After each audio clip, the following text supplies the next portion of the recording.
আজ অন্তর্বর্তীকালীন সময়ের জন্য সরকার গঠন করা হয়েছে বা সরকারের শপথ নেওয়া হয়েছে।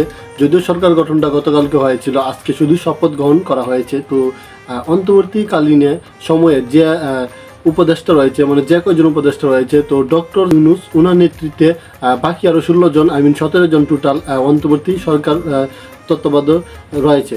তো তারা 17 জনের মাধ্যমে সারা দেশ পরিচালনা করবে বা তারাই সব কিছু দেখাশোনা করবে। বাট এই জায়গায় হচ্ছে যে আমরা জানি যে মাননীয় প্রধানমন্ত্রী উনি পদত্যাগ করেছে এবং দেশ ছেড়ে চলে গিয়েছে।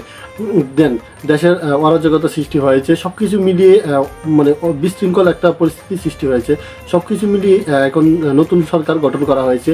তো ডক্টর ইউনূসের উনি হচ্ছে যে বিশ্বের নোবেলজয়ী বিভিন্ন খ্যাতি রয়েছে, এমনকি বিশ্বের বড় বড় দেশগুলো বা বড় বড় সেলিব্রিটি পার্সন ওনার সাথে দেখা করার জন্য তাকিয়ে থাকে।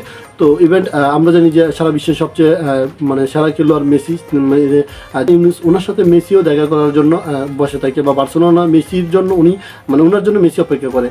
তাহলে বুঝছেন উনি কতটুকু বড় মাপের মানুষ। তো দিন শেষে উনি আমাদের দেশের বা সুশীল সমাজ, ছাত্র সমাজ যারা বৈষম্য বিরোধী ছাত্র আন্দোলন করেছে, তারাও চেয়েছে যে উনি সরকার হোক বা উনি দেশের পরিচালনা করুক বা দেশের প্রধান উপদেষ্টা হোক, এটা সবাই চেয়েছিল। তো ছাত্র সমাজের সবাই চেয়েছিল।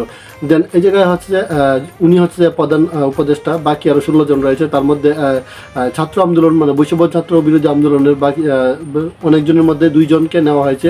তো তারাও 16 জনের মধ্যে অন্তর্ভুক্ত। আর বিভিন্ন কর্মীদেরকে নেওয়া হয়েছে যারা অভ্যন্তরীণকালীন গভর্নমেন্ট সরকারের কর্মচারী ছিলেন, বাট তারা এখন সরকারের দায়িত্বে রয়েছে।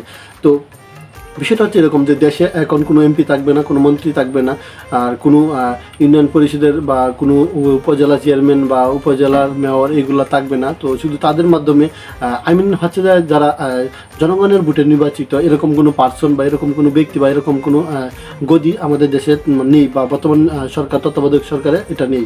হ্যাঁ, তো দেশ চালাবে বাকি কি 16 জন আর 17 জন, টোটাল 17 জনের নেতৃত্বে সারা দেশ চলবে। তো এই জায়গা হচ্ছে যারা কর্মচারী রয়েছে, যারা প্রতিটা মাস ভিত্তিক বেতন পায় বা প্রত্যেক মাসে তারা স্যালারি পায়, সরকারভুক্ত যে চাকরিজীবীগুলো রয়েছে তারা প্রত্যেক জায়গায় বহাল রয়েছে। যদিও কিছু মানে উচ্চ পদবর্তী কিছু লোকের রিটায়ার করানো হয়েছে বা তাদেরকে কর্মচ্যুত করা হয়েছে। তো সব কিছু মিলিয়ে দেশ চলবে এই 16 জনের নেতৃত্বে বা 17 জনের নেতৃত্বে।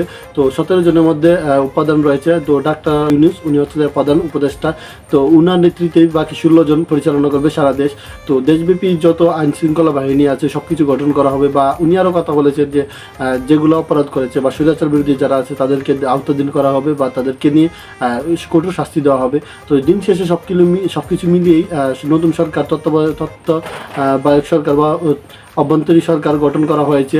জানেন এই সরকার কতদিন থাকবে বা সরকার কতদিন দেশ সুন্দরভাবে কতটুকু আগিয়ে নিতে পারে। দেশে অনেক বিশৃঙ্খলা হয়েছে। তো আমরা মনে করি যে দেশ অনেক পিছিয়ে গিয়েছে, যত ভাঙচুর হয়েছে সেগুলো সরকারকে আবার গঠন করতে হবে, পুনর্গঠনের মাধ্যমে দেশ পরিচালনা করতে হবে। তো সরকারের একটু মানে টাফ হয়ে যাবে যদিও, তাহলে মানে বিষয়টা এরকম হয়ে যাবে। তো সব কিছু মিলিয়ে আমরা চাই সুন্দরভাবে দেশটা চলুক বা সুন্দরভাবে দেশ গড়ে উঠুক, সুন্দরতা দেশে চড়াক, এটা আমরা চাই। তো অসংখ্য ধন্যবাদ বা আবারও স্বাগতম জানাই নতুন উপদেষ্টা ডক্টরকে। আশা করি সুন্দর একটা দেশ উনি উপহার দিবে ছাত্র সমাজের মাঝে। সবাই এটা চেয়েছিল যে ওনার মাধ্যমে বাংলাদেশে সৌন্দর্য ফিরে আসবে বা সৌন্দর্যতা বর্জন হবে। তো এটাই হচ্ছে যে আমাদের দেশের নতুন প্রধানমন্ত্রী বা নতুন উপদেষ্টা বা যিনি অভ্যন্তরীণকালীন সরকার হিসেবে মানে স্বীকৃতি পেয়েছে। তো বর্তমানে উনি সারা দেশব্যাপী সব কিছু পরিচালনা করবেন বা দেখাশোনা করবেন।